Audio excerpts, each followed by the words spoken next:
بسم اللہ الرحمن الرحیم باب ما جاء فی الکبائر وعلامات النفاق۔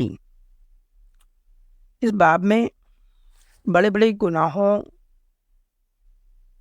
اور نفاق کی علامتوں کا بیان ہے۔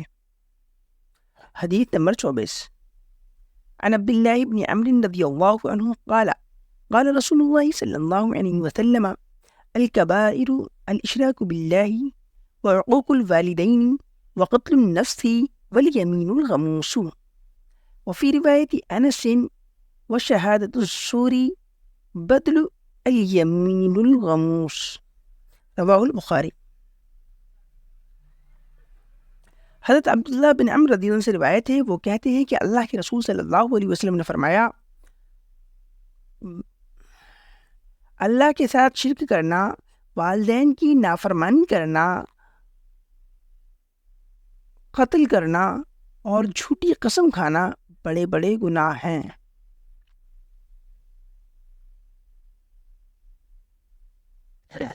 اور حضرت انس رضی اللہ عنہ کی روایت میں شہادت زور کا لفظ آیا ہے یمین غموس کے بدلے، اور شہادت زور کا مطلب ہوتا ہے جھوٹی قسم کھانا، یعنی جھوٹی قسم کھانا یہ بھی کبیرہ گناہوں میں سے ہے، بڑے گناہوں میں سے ہے۔ اس حدیث کو امام بخاری نے روایت کیا ہے۔